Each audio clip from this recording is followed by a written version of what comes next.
창세기 41장 37절부터 45절을 통하여 존귀케 하는 하나님의 은혜라는 말씀을 전할 때, 우리 집사님 문 좀 닫아주세요. 나는 제목으로 말씀을 전할 때 온라인 오프라인의 모든 예배에 참석한 분들에게 하나님의 은혜와 복이 여러분 가운데 임하는 역사가 있기를 바랍니다. 이 존귀케 된다는 말이 무엇입니까? 지위나 명예가 높아진다는 뜻입니다. 그런데 이 존귀케 된 사람이 누굴 겁니까? 이 땅에 우리가 믿고 있는 예수 그리스도는 존귀한 분입니다. 그분은 언제나 어느 때나 존귀한 분이고, 주 예수를 내 마음에 모셔드린 모든 사람은 다 존귀한 자입니다. 그래서 권력이 없고 부가 없고 명예가 없고 학벌이 없을지라도 주 예수 그리스도를 모신 사람은 다 존귀한 자입니다. 그런데 그렇게 살아가지 못하는 삶을 이렇게 유명한 그림을 통해서 소개하기를 원하는데, 사르댕의 그림이 하나 등장하고 있고, 부엌에서 일하는 하녀, 하나는 암베르를 때려는 사람이 우유를 따르는 하녀입니다. 똑같이 하녀인데 한 사람은 너무 일이 귀찮아서 멍을 때리고 정말 살기 싫은 모습으로 살아가는 그림이 있습니다. 그러나 똑같은 하녀지만 생동감 있게 살아가고 있는 겁니다. 똑같이 한나를 주어지고 똑같은 하녀가 돼 있었지만 주 안에서 존귀한 자가 되어서 성실하게 진실하게 살아갈 수 있다면, 분명히 송대광이 노래했나요? 쨍하고 했들날 분명히 하나님이 높여주시고 올려주시고 존귀케 되는 역사가 우리 가운데도 반드시 도래할 수 있습니다. 그런 삶을 살았던 삶을 한번 소개하기를 원하는데, 강영우 박사와 유태원 박사님이십니다. 이 강영우 박사는 소경입니다. 소경, 우리가 어떤 생각이 듭니까? 어렵다, 힘들다, 이런 생각이 들지 않습니까? 그 소경이었던 사람이 어디까지 올라갑니까? 저 미국의 백악관 차관보로 올라가고 2001년부터 2009년에 유엔 세계 장애인 부위원장으로 하는데 4성급 장교와 스타와 같은 별 4개 다른 사람과처럼 거의 8년 동안은 이런 일을 합니다. 그가 이 강요우라는 사람은 어떤 사람입니까? 저 시골에서 독실한 기독교 집안에 자랐습니다. 아버지가 돛담배를 통하여 여러 가지 이 배를 통하여 여러 가지 물건을 나누고 사람을 나눔으로 먹고 살기에 딱 좋고, 그래도 부유하게 살았습니다. 근데 6.25 전쟁이 터지자 어떤 일이 벌어집니까? 그 돛담배가 하루아침에 다 태워버려가지고 쫄딱 망했어요. 돈벌이가 될 방법이 없었습니다. 그래서 무작정 아버지와 함께 시골에서 서울로 올라왔는데, 아버지는 1년 만에 죽고, 그리고 이 강여우라는 이 사람이 중학교 시절에 축구를 하다가 공에 눈을 맞았는데, 여러 차례 그 나머지 돈 갖고 수술했지만 실명되어 이렇게 소경이 됩니다. 그런 충격 가운데 어머니가 충격받은 나머지 어머니마저도 아버지 죽고 엄마 죽었고, 그런데 누이가 하나 있었는데 봉제 공장에서 열심히 세 형제가 살아갑니다. 그런데 1년 만에 너무 피곤했는지 그 누나마저 죽고 맙니다. 불행이 겹칩니다. 그래가지고 어느 날 천막교회 가서 치료를 잘하는 목사님 앞에 안수기도 받습니다. 그럴 때 눈은 떠지지 않았습니다. 그런데 마음에 영안이 떠졌습니다. 내 불행이 있지만 하나님이 함께 하시면 이 불행이 디딤돌이 될 수가 있다라는 생각 가운데 공부하기 시작합니다.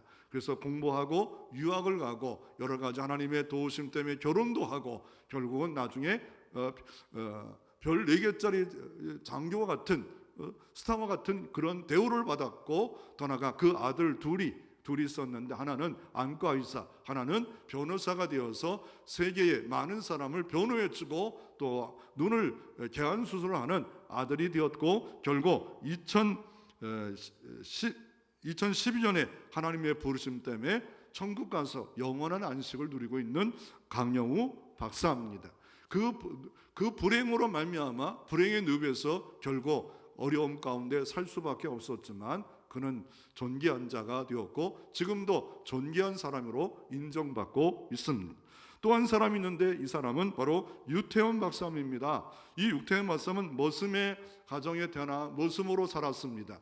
공부를 18세에 중학교를 마칩니다. 학교를 가보셨지 않습니까? 학교 다니는데 학교를 가지 않고 머슴 일을 하고 있다. 이거 맞고 기가 막힌 일이 어디 있겠습니까? 그래서 무작정 서울로 올라와 공부를 해서 겨우겨우 고등학교를 마칩니다. 그때 나이가 31살쯤 됐는데 편지 한 통을 씁니다. 덴마크 왕에게 편지를 쓰는데 저는 공부하고 싶습니다. 기도하는 가운데 썼는데 그게 어떻게 덴마크 왕이 허락을 하고 덴마크에서 대학을 나올 수 있는 기회를 주어집니다. 그것으로 만족하지 않고 히브리 대학, 이스라엘 나라의 히브리 대학에다가 장학금 주세요. 저 공부하고 싶습니다. 나는 이런 사람입니다. 그런데 거기도 또 허락을 받습니다. 이 사람은 어떻게 자포자기하고 우울증에 빠지고 비교의식에 빠져서 나는 머슴의 아들로 머슴으로 나는 이렇게 살 수밖에 없는 운명이야 라고 했다면 그는 아무런 쓸모없는 별 볼 일 없는 그런 인물이 될 수밖에 없었지만 그는 결국 건국대 부총장까지 했고 새마을 운동의 귀한 인물로 인정받는 인물로 장로님으로 존귀한 자가 되어져 있습니다. 오늘 여러분의 현실은 어떻습니까? 여러분의 현실은 어떻습니까? 힘듭니까? 낙심 있습니까? 시대가 어렵습니까? 문제가 많습니까? 답답합니까? 괴롭습니까? 아니 내게 너무 우울한 마음이 있습니까? 힘겨운 마음이 있습니까? 오늘 본문을 통하여 하나님의 교훈을 들을 때 주님으로부터 치료가 되어지고 존귀한 귀한 문들이 여러분 가운데 열려지는 은총의 시간 되어지기를 주의 이름으로 축원합니다. 첫째로 우리가 한번 살펴보기를 원하는 것은 존귀의 비결입니다. 어떻게 하면 존귀할 수 있는 비결이 무엇입니까? 이사야 49장 10절에 이렇게 말합니다. 존귀한 자가 됐는데 존귀함을 깨닫지 못하는 자는 짐승과 같고 멸망하는도다 라고 말합니다. 내가 가지고 있는 것이 있는데 예를 들어서 나폴레옹이 줬던 반지가 있는데 프랑스 가서 샀습니다.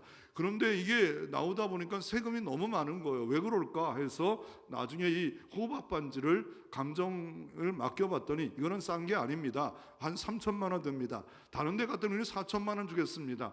왜 그러냐고 한번 물어봤더니 현미경을 통해서 작은 반지 속에 보니까 N자가 있어요.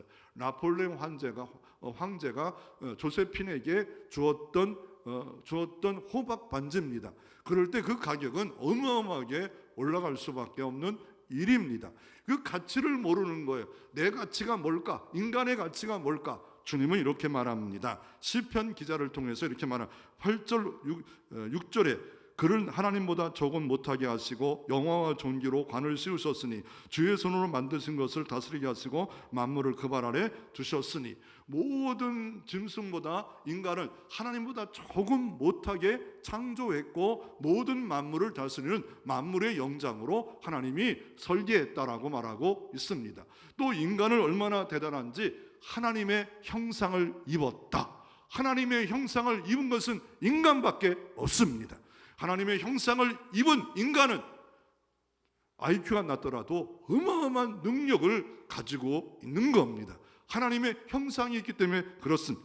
시편 139편 4절에 10절에 이렇게 말합니다. 내가 주께 감사함은 나를 지으심이 심히 기묘하심이라. 주께서 하시는 일이 기이함을 내 영혼이 잘 아나이다. 인간이 신묘막측가 돼요. 왜 그럴까요? 여러분 만약에 잠잘 때 남편이 코 골아요. 코 골아가지고 그 정도만 해도 수면 무호흡증 이러고 자면 그걸 다 보고 있으면 미쳐요. 다 듣고 있으면 미쳐요.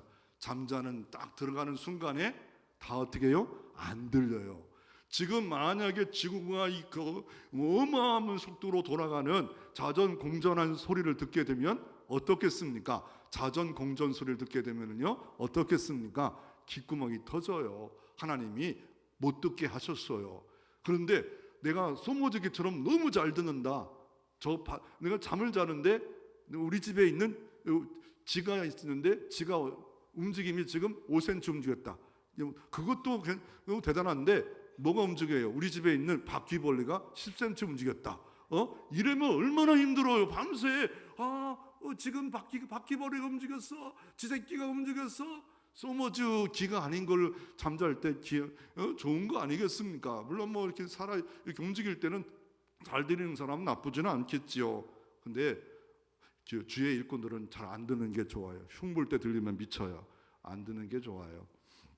그런데 한층 더 나가서 주님은 이렇게 말합니다. 고린도서 6장 19절에 너희 몸을 너희가 하나님께로 받은 바 너희 가운데 계신 성령의 전인 줄을 알지 못하느냐. 너희는 너희 자신의 것이 아니라 값으로 산 것이 되었은즉 그런즉 너희 몸으로 하나님께 영광을 돌리라. 아니, 우리를 하나님의 형상으로 입은 것도 너무 좋고 신묘막청하게 인간을 만든 것도 너무 좋은데 우리를 주님의 사랑하는 독생자 핏값으로 우리를 샀대요. 우리를 구속할 때, 성량할 때 죄에서 성량하고 죽음에서 우리가 영생을 주기 위해서 주님이 어떻게 했다고요? 너를 핏값으로 산 존재래요. 예수님이 핏값짜리예요. 이걸 잊지 마세요. 나는 예수님의 핏값짜리다. 내가 몸이 후패해지고 병들 수는 있지만 나는 예수님의 핏값짜리다. 그리고 더 나가서 어떻게 합니까? 거룩한 전능한 성령께서 성전에만 계신 것이 아니라 내 마음에도 계신다. 볼지어나 내가 문 밖에서 문을 두느니 누군지 마음의 문을 열면 하나님이 나와 함께 먹고 마시리라.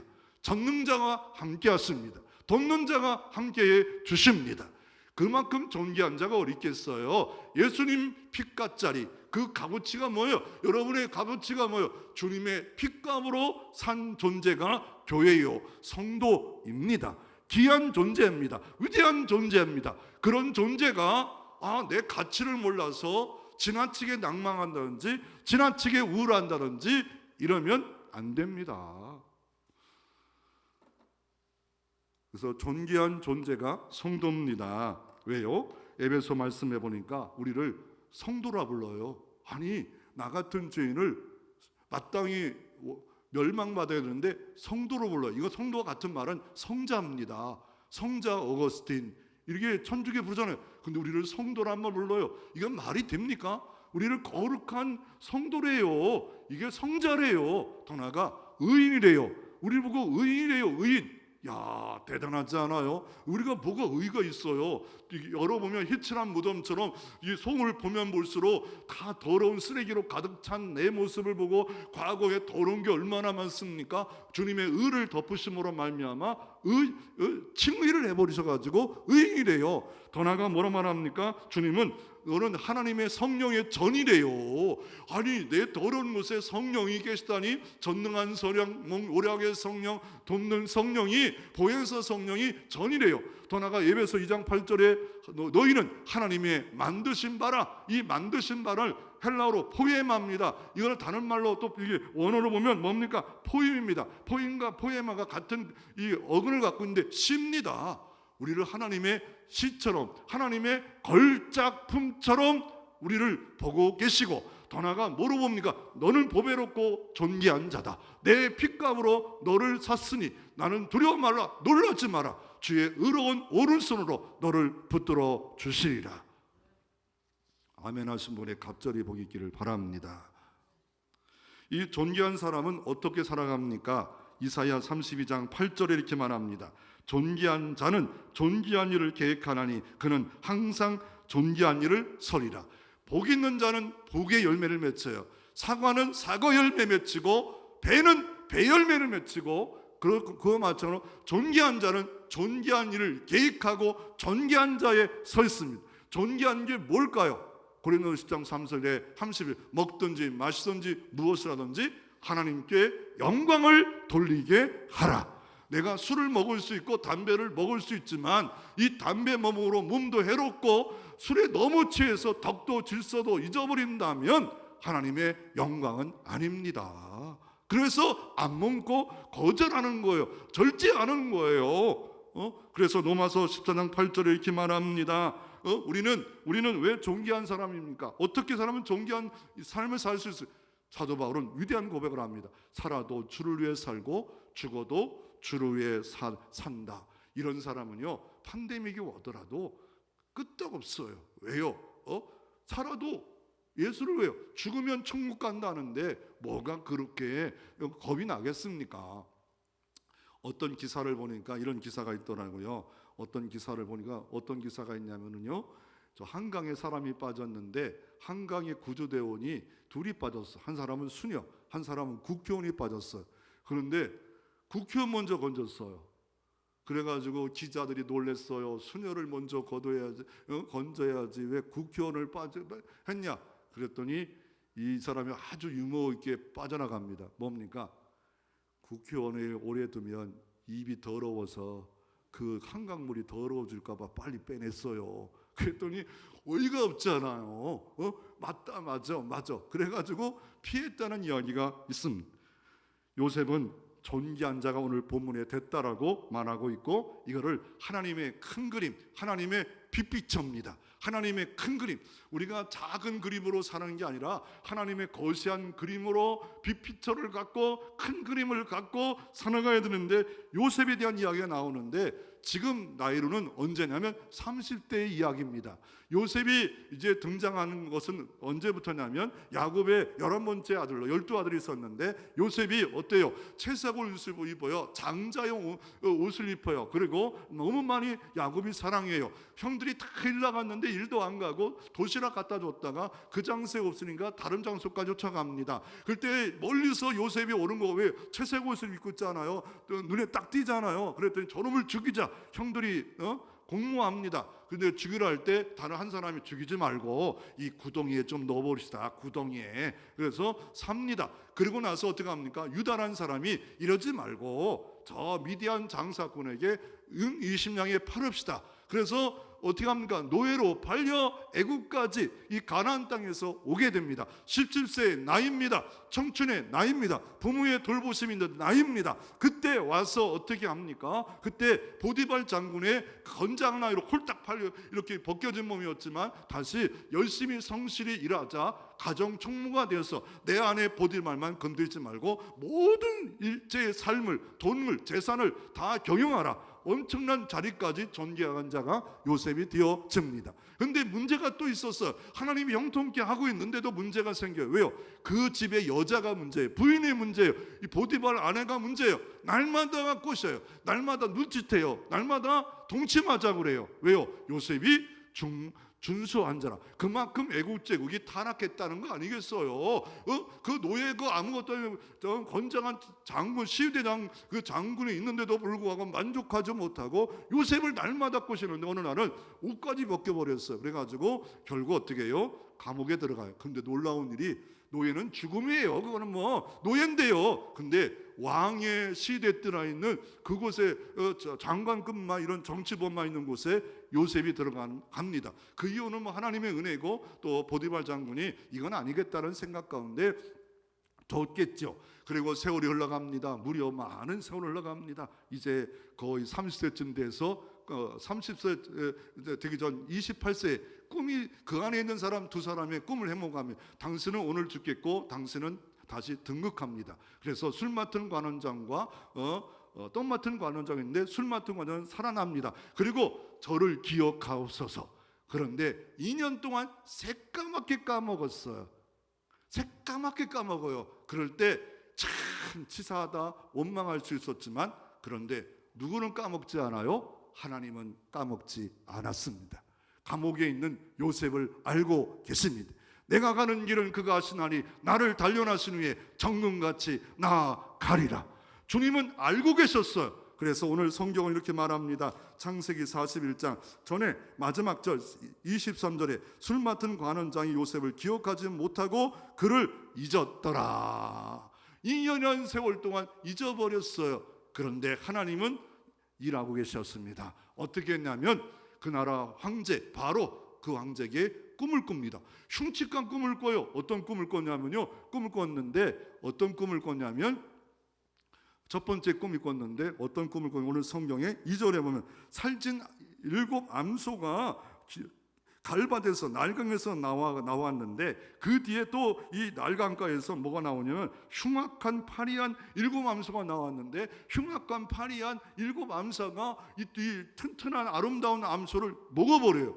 그럴 때 깜짝 놀라잖아요. 무슨 뭐 괴물 뭐 이런 환타지도 아니고 자다가 이런 꿈을 깜짝 놀라요. 또 나가 보니까 또 한 번 꿈을 더 꾸고 계속 연거푸 꿈을 꾸는데 또 하나를 보면 살찐 그 잘 큰 뭐가 있습니까? 곡식이 있었는데 나중에 보면 바짝 말랐어요. 동풍에 바짝 마른 것들이 이걸 살찐 이삭들을 먹어버렸어요. 딱 꿈을 깼어요. 그리고 나서 점성순가를 부릅니다. 이걸 맞춰봐라. 그랬더니 아무도 못 맞춰요. 아무도 못 맞추는 수도 있고요. 잘못 맞췄다가는 큰일 날까봐 모른다고 할 수가 정말 모르겠어요. 잠깐 못 맞췄어요. 그런데 그때 마침 술 맡은 관원장이 생각합니다. 뭘 생각합니까? 요셉이 자기를 도와서 기가 막히게 그날 바로 등용된 것을 기억하고 어떻게 하면 이런 일이 있답니다 했을 때 바로왕이 한쪽으로 기똥으로 들고 흘러갈 수 있었잖아요. 그럴 때 바로가 말합니다. 그 사람을 오게 하라.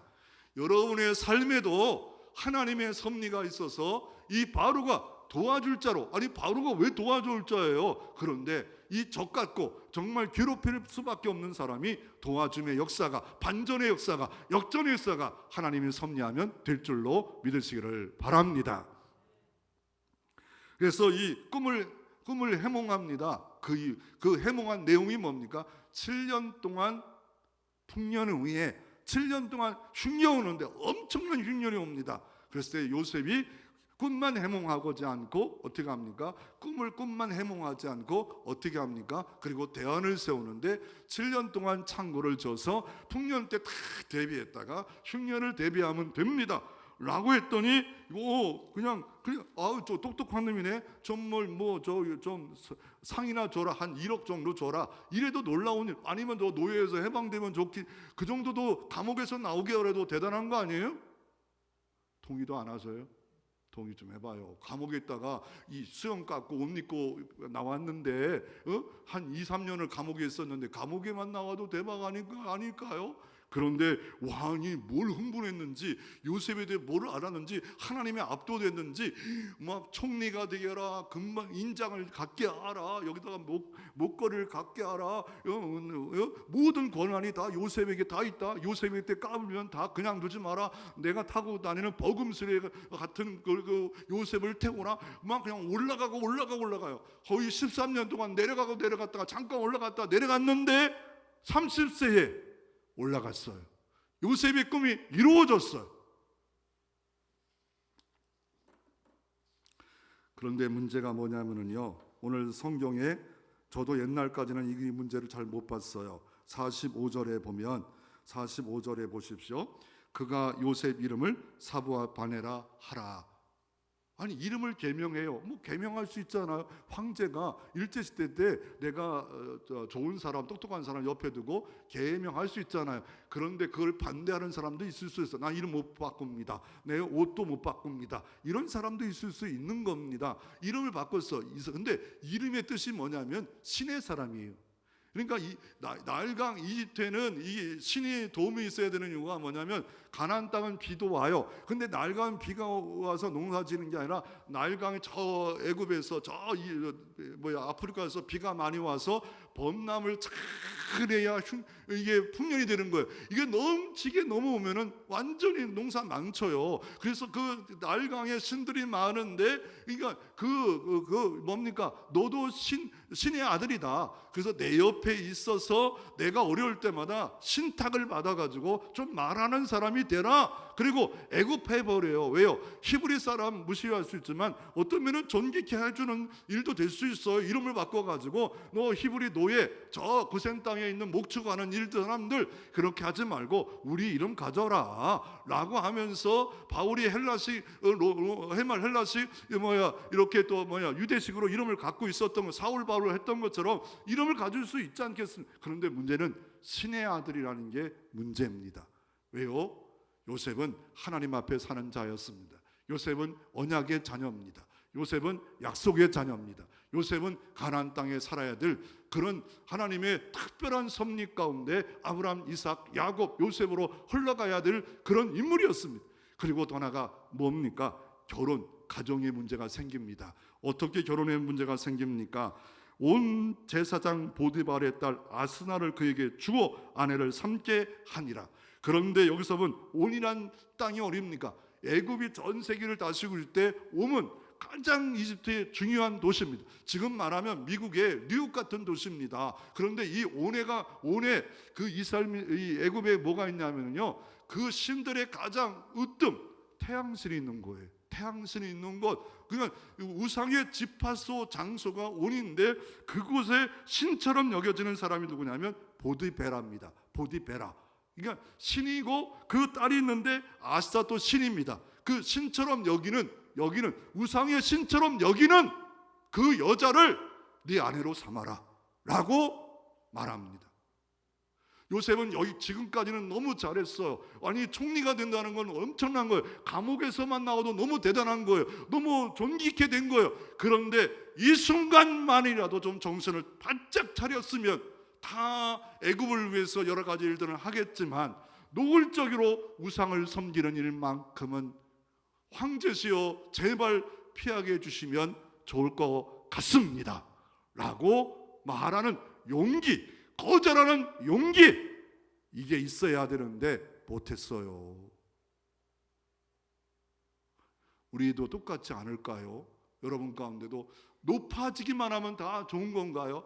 잘 되면 다 좋은가요? 하나님의 영광이 아닌 높아짐, 하나님의 존귀가 아닌 높아짐, 질서와 덕이 아닌 높아짐, 그 높아짐이 진짜 높아짐일까요? 하나님이 인정하고 사람들이 정말 크리스찬다운 높아짐이 됐다 할 때 이게 진짜 높아짐임을 아시기를 바랍니다. 슬픔이야 어쩔 수 없는 상황이었다 말할 수 있겠지요. 그 앞에 거역했던 목이 날아가지 않냐 라고 할 수 있을지라도 모르겠지만 한 번쯤은 사양하며 제 이름까지는 받을 줄 모르지만 그렇지만 여기는 결혼을 못합니다. 나는 히브리인이고 하나님 백성이고 하나님의 그 신앙을 갖고 있는 사람과만이 결혼할 수 있겠습니다. 하나님 앞에 늘 살았던 요셉이 잘 가다가 실수합니다. 그런지 몰라도 나중에 어떤 일이 벌어집니까? 나중에 메시아가 야곱 자손으로 아브람 때부터 이 메시아가 온다는, 예수가 온다는 것을 마태복음 1장에도 누가복음 3장에도 말한 족보에 나오잖아요. 그런데 이게 아브람, 이삭, 야곱의 12아들 중에 어디로 가야 돼? 요셉으로 가야 돼요. 장자예요. 장자처럼 여겼어요. 그런데 바뀌어요. 누구로 가요? 유다로 가요. 유다 누구예요? 유다 자녀가 자꾸 결혼해서 다말이 여자가 결혼해서 죽자 아직도 크지도 않았는데 달라니까 안 주고 그랬을 때 어떻게 이 다말이 기생처럼 변신해서 술 먹은 그 시아버지와 간음해서 베레스와 우사를 낳지 않아요? 정말 정신없는 유다잖아요. 어떻게 그렇게 정신없다라고 술 먹어도 며느리인지도 모르고 그거 들어가서 애를 낳아요. 파렴치하지 않아요? 말도 안 되잖아요. 다말도 그렇지 않아요. 그런데 그 가문에 메시아가 와요. 그런데 그가 잘했던 건 뭐냐면 바로 하나는 유다를 죽이자 할 때 팔자. 그리고 살려주려고 했던 그 하나. 또 하나 베냐민 바로 요셉의 이 베냐민이 불무로 잡혔을 때는 내가 대신 노예가 되더라도 이 일을 감당하겠다. 성경에 보면 믿음으로 살 때 하나님은 뭔가 이 야곱의 축복도 다 달라요. 야곱의 축복의 내용이 달라요. 성령이가 그리고 나서 요셉의 아들이 누구예요? 에브람과 므낫세 아닙니까? 에브람, 므낫세.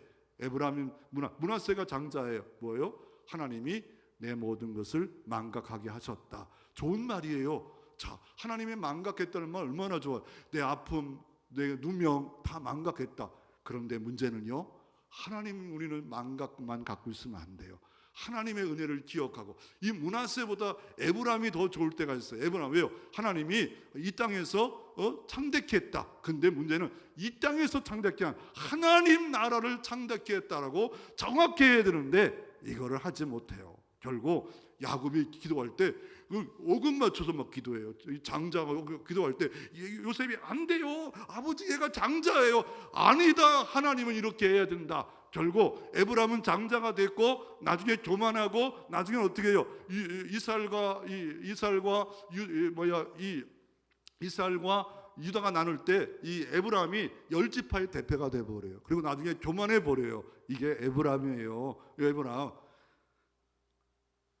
그러므로 우리가 다시 한번 나를 살펴보면서 주님, 내가 존귀하는 거 좋지만 주 안에서 존귀해지기를 원합니다.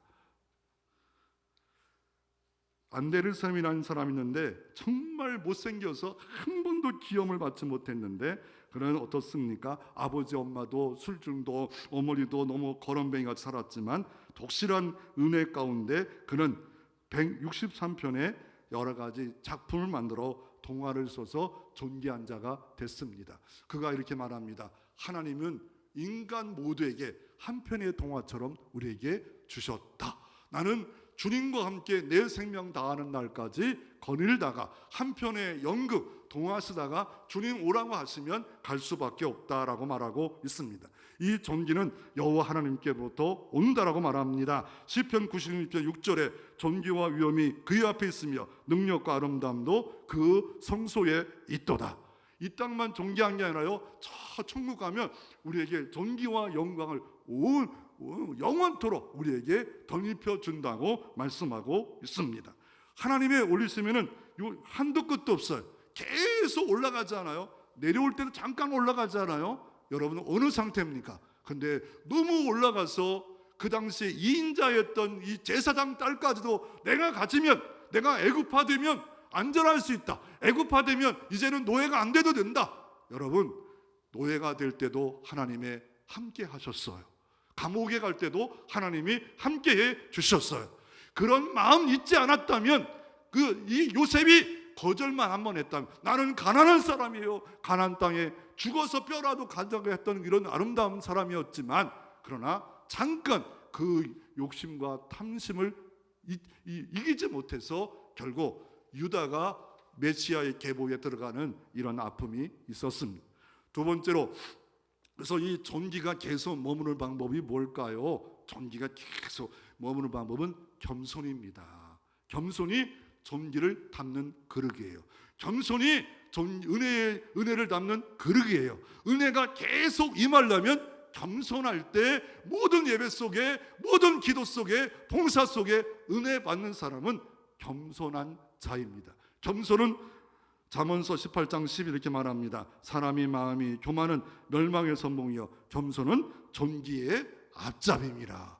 또 역대하 7장에서 이렇게 말합니다. 내 이름으로 일컫는 내 백성이 그들이 악한 길에 떠나 스스로 낮추고 겸손하며 기도하면 내 얼굴을 찾으면 내가 하늘에 듣고 그들의 죄를 사하고 그들의 땅을 고쳐 주시리라.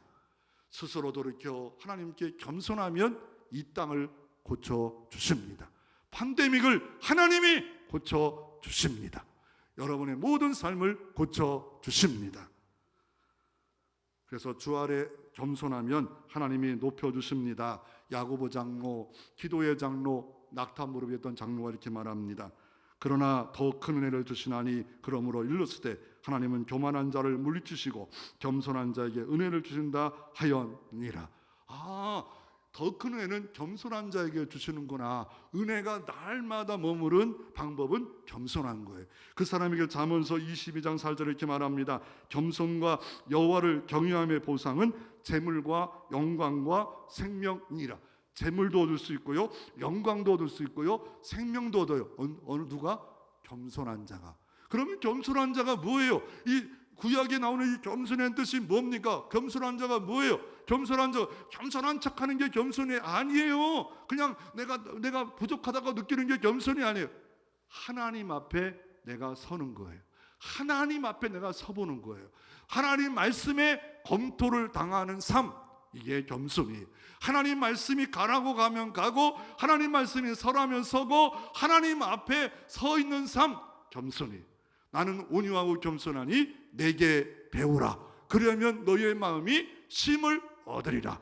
배우는 거예요. 이 겸손은 하루아침에 딱 이루어지는 게 아니라 여러 가지 어려운 일 만나고 내 멋대로 이 결혼해야겠다 해봤는데 여기에 실패가 있었고 낙심이 있었구나. 아니다. 배우고 배워서 겸손해지면, 하나님 앞에 서면 진짜 마음이 쉼을 얻어요.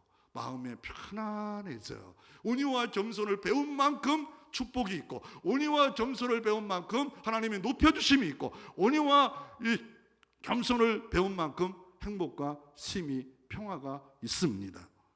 겸손한 자를 계속 높여주십니다. 누구든지 자기를 높이는 자는 낮아지고 누구든지 자기를 낮추는 자는 어떻다고요? 높아지리라. 베드로가 얼마나 높임받기를 원했는데 나이가 들어서 이렇게 말합니다. 젊은 자들아 이와 같이 장로에게 순종하고 다 서로 겸손으로 허릴 뜰을 동이라. 하나님은 교만한 자를 대적하시되 겸손한 자들에게 은혜를 주시니 그러므로 하나님의 능하신 손 아래 겸손하라. 때가 되면 너희를 높이시리라. 너희 염려를 다 주께 맡기라. 이는 그가 너희를 돌보심이라. 아멘. 하나님의 능하신 손 아래 겸손하면 때가 되면 요셉처럼 30세가 되니까 높여주십니다. 모세가 80세가 되니까 높여주십니다. 그러면 하나님의 때가 있다는 거예요. 하나님의 때가. 그런데 여러분, 저 미국 가면 로키 산맥이 있습니다. 로키 산맥의 나무들은요, 이게 키가 큰 나무가 없어요. 별볼이 키가 작은 나무가 있어요. 그런데 쓰임 받을 때 어떤 차이가 있는 줄 알아요? 큰 나무들은 목재로 사용해요. 그런데 이 노키 산맥의 비바람, 추위를 무릅쓰고 견뎠던 나무들은 뭘 쓰는 줄 알아요? 귀한 악기로 사용합니다. 바이올로 사용되는 역사가 있습니다. 그와 마찬가지로 겸손하게 내가 어떤 위치에 있든지 잘 감당하면 하나님이 귀하게, 위대하게, 놀랍게 사용할 수 있는 겁니다. 그런 인물이 누굽니까? 한나입니다. 제사장의 부인입니다. 이 제사장이 눈이 멀었는지 첩을 뒀습니다. 엘가나가 애를 낳고 한나는 애를 낳지 못합니다. 그래서 늘 승질을 돋굽니다. 그럴 때 그는 어떻게 합니까? 한나는 이 성전에 올라가 여인의 뜰에 가서 기도합니다. 하나님 도와주세요. 근데 나이 많은 엘리가 지나가다가 이 낮술 먹었냐, 얼굴이 왜 그러냐 오해받습니다. 그럴 때 따질 수도 있었죠. 안 따집니다. 그리고 나서 엘리가 축복합니다. 하나님 너를 생각해 주시기를 원한다. 그걸 가슴에 품어요. 그걸 가슴에 품고 남편과 동침하자 3남 2녀를 낳았더라. 사무엘만 주시는 게 아니라 3남 2녀의 복이 하나님의 높여주심의 복인 줄로 믿습니다. 하나님 내게 뿔을 주셨다, 높여주셨다. 그래서 사무엘상 2장 7절부터 8절에 이렇게 말합니다. 가난한 자를 증토에서 일으키시며 빈곤한 자를 거름더미에 올리사 기득들과 함께 앉게 하시고 영광의 자리를 차지하게 하시는도다. 하나님은 올려주시는 하나님이라 말합니다. 사무엘상에서 이렇게 말합니다. 하나님을 존중케 하라. 내가 너를 존중하게 하리라. 예배에 합당하지 하나님을 존중하게 하면 여러분의 삶과 가정과 모든 곳에 하나님의 존중의 역사가 이루어질 줄로 믿습니다. 오늘은 주일입니다. 이 주일이 어떤 날인가를 알고 우리가 예배드리는 날이다. 맞아요. 그런데 우리가 안식일을 이렇게 말합니다. 안식일은 거룩한 날이요, 복받는 날이요, 존귀한 날이다. 왜요? 모든 날도 다 하나님의 날일 수 있지만 안식일 날 모여 주님을 찬양하고 예배하고 말씀 받는 안식일이 있었어. 근데 신학시대부터는 어때요? 이제는 그 7일의 끝이 안식일이었는데 이제 어떻게 합니까? 8일 안식구 첫날에 이제 모이기 시작했어요. 8일. 이게 8일이라는 그 단어가 히브리어 단어로 보면 뭐냐면요, 샤만입니다. 비옥하다, 기름지다. 8일의 의미가 비옥하다. 근데요, 성경에 8일째 이루어진 사건들이 뭔지 알아요? 바로 나병 환자가 7일 동안 점검받고 이제 제사장이 다 나았다. 그러고 나서 8일 날 자유를 얻었습니다. 그리고 정결 예식에도 7일 동안 정결 예식하고 애를 낳고 모든 것도 이렇게 모든 걸 때도 8일째 했습니다. 그리고 뭡니까? 유출봉도 똑같고요. 더 나아가 뭡니까? 대제사장도 7일째 모든 행사를 끝나고 8일째 자유롭게 살았고, 초막절도 일주일만 지키는 게 아니라 마지막 8일째 밤에 불의 밤이라고 해서 축제를 일으켜요. 그것처럼 이 8일, 그 8일이 언제입니까? 안식구 첫날, 바로 부활의 날입니다. 부활의 날을 기념하는 날이 주일입니다. 이 날이 존귀한 날이 더 존귀한 날이에요. 왜요?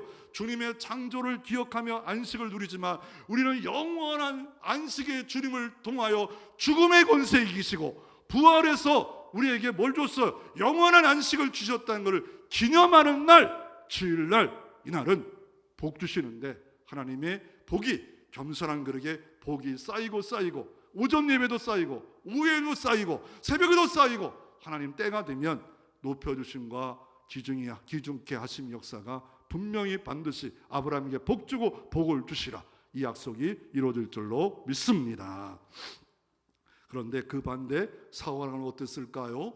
정말 존귀한 자가 됐어. 최초의 이스라엘 나라 왕이 됐지만 하나님의 뜻을 거역했어요. 거역하고 망각하고 하나님의 은혜를 망각해. 그런데 다윗도 죄를 범해요. 어떤 죄를 범해요? 살인죄를 범해요. 간음죄를 범해요. 그런데 죄를 지적하는 순간에 엎드려집니다. 엉엉웁니다. 하나님 앞에 두 손 돕니다. 나는 이렇게 살았습니다. 구원의 기쁨을 회복시켜 주시옵소서. 성령이여 떠나지 마옵소서. 그럴 때 다윗과 주님이 함께 해주시고 다윗의 생애는 점점점 강성해지니라.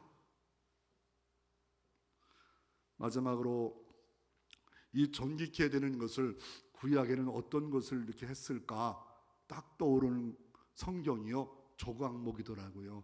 씨띠나무더라고요. 이게 뭐냐면요, 씨띠나무가 어떻게 됐냐면 이거예요. 아카시아와 같아요. 여러분 아카시아 한번 봤나요? 가시가 있고 아카시 꽃들이 피잖아요. 근데 이걸 뭘 사용하는가요? 땔감, 화목으로 사용해요. 근데 떼기도 너무 힘들어요. 이 가시 이거 이 장갑 끼지 않으면요, 땔감도 별 볼 가치 없는 나무예요. 근데 이 나무가 얼마나 뿌리가 깊이 들어가는지, 여러분 성묘 갔다가 이거 하나 만나면요, 셋이 잡아당겨야 큰 나무는요 겨우 뿌리째 뽑아야 다시 나지 않잖아요. 이게 아카시아입니다. 아카시아. 그런데 이게 놀라운 일이 뭐냐면요, 성막과 성전에 있는 이 언약궤, 법궤의 그 모든 막대기부터 모든 나무가 들어가는 곳에 이 조각목, 씨띠나무, 이 아카시아가 들어간다는 사실을 알고 계시는가요? 볼품 없습니다. 울퉁불퉁합니다. 목재 가치 없습니다.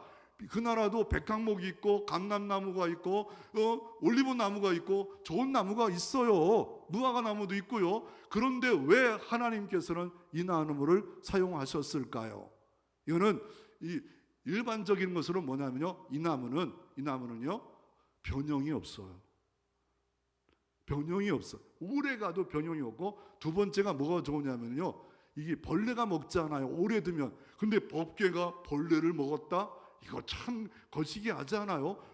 그래서 이집트의 문화에 보면 바로 왕자의 관을 이거를 사용했대요. 이 십뒷나무가 똑같은 나무로 중국어 발음으로 조각목으로 하는데 이걸 사용했대요. 이 아카시아가 같은 거면 좀 틀린 것이 있는데 울퉁불퉁하고, 여러분 그거를 목재로 하려면 어떻게 해야 돼요? 껍질을 벗겨요. 그리고 어떻게 해요? 다듬어요. 그리고 대패질 해가지고 이만한 게 법궤인데 이걸 만들려면 얼마나 힘들겠어요. 이만한 거 아름진 거 탁 해가지고 잘라가지고 이렇게 캥캥 해가지고 이렇게 해도 되는데, 이걸 깎으려면 얼마나 볼품없고 아무것도 쓸모없는 이거 갖고 사용하지 않아요? 거기다가 하나님께서 어떻게 합니까? 하나님께서 언약궤에다가 모든 그 하나님의 도구에다가 금을 전체를 입혔어요. 금으로 온통 다 써. 언약궤, 법궤 이게 다 금을 엎였어요. 그러면 언약궤가 요만하잖아요. 강대선만 하잖아요. 크기가 그만하잖아요. 크기가 1m 13cm가 높이 길이가, 그리고 높이가 70cm 정도밖에 안 돼요. 거기다가 위에가 중요한 게 뭐예요? 속죄소가 있어요. 하나님의 속죄를 받는 속죄소가 있는 게 중요한 거예요. 그 속죄를 받는 거예요. 속죄소에서 속죄를 받는 거 아니겠습니까? 하나님이 왜 조각목에다가 십뒷나무에다가 금을 입혀서 하나님의 귀한 성전과 성막의 도구가 됐을까요? 똑같은 겁니다. 사도 바울은 이렇게 말합니다. 뭐라 말합니까? 하나님은 일하시는데 천한 것들과 멸시받는 것들을 택하여 폐하려 하시나니 아무 육체도 하나님 앞에 자랑치 못하게 하려 하십니다. 하나님이 하셨군요. 하나님이 이루셨군요. 어느 때는 오른손을 못 쓰는 사람을 왼손을 통해서 사용하시기도 원했고, 진짜 일꾼이 없을 때는 여자 사사 드보라를 통해서 일하시고, 하나님은 정말 쓸모없고 볼품없는 것들을 통해서 일들 하지 않으면 돌들이 일어난다 하셨던 것처럼 정말 볼품없고 별보 올리는 사람을 통하여 하나님의 은혜 붙잡고 주님 쓰임받기를 원합니다. 그럴 때 조각목에다가 금을 입히듯이 주님의 핏값으로 사버리고 피로 덧입혀 너는 내 것이다. 그래서 주님은 그런 모세에게, 그런 다윗에게, 그런 요셉에게 하나님은 어떤 일을 하십니까? 모세가 80세가 됐습니다. 목동 40년을 했습니다. 일을 못한다고 머리도 뻣뻣하다 말합니다. 그렇지만 하나님이 자꾸 가라고 합니다. 그럴 때 어떻게 합니까? 나는 너무나 무능하지만 가겠습니다. 그랬더니 출애굽기 4장 20절에 확 바뀌는 단어가 있어요. 모세가 들고 있는 지팡이가 뭐예요? 그냥 지팡이였어요. 목동의 지팡이였어요. 그런데 출애굽기 4장 20절에 이 모세가 그의 아내와 아들들을 나귀를 태우고 애굽으로 돌아가는데 모세가 손에 하나님의 지팡이를 잡았더라. 하나님이란 단어가 중요한 거예요. 나는 볼품없고 능력 없지만 하나님이 나와 함께 하시면 요셉처럼 어느 곳에 있든지 존귀한 자가 될 수 있습니다. 존귀한 시간을 만들 수 있습니다. 그 감옥에 가도 또 누명을 받아도 이 모든 것을 하나님이 함께 하시면 도리어 디딤돌이 될 수가 있습니다. 오늘의 슬픔, 눈물의 광야길을 걷고 있습니까? 시딤나무는 광야에서 뿌리를 깊이 내리고 조금만 물만 있으면 버팅겼더니 성전의 가장 귀한 도구로 사용되는 역사가 일어났습니다. 그와 마찬가지로 기도로 버팅기고 예배로 버팅기다가는 하나님이 언젠가 우리에게 함께 하심으로 말미암아 바로 성령의 능력과 은사로 귀하게 위대하게 나를 사용하시고 가정의 자녀들을 다니엘처럼 또한 요셉처럼 지혜와 총명을 주심으로 존귀하게 사용되는 복이 형통이 여러분 가운데도 있기를 주의 이름으로 축원합니다.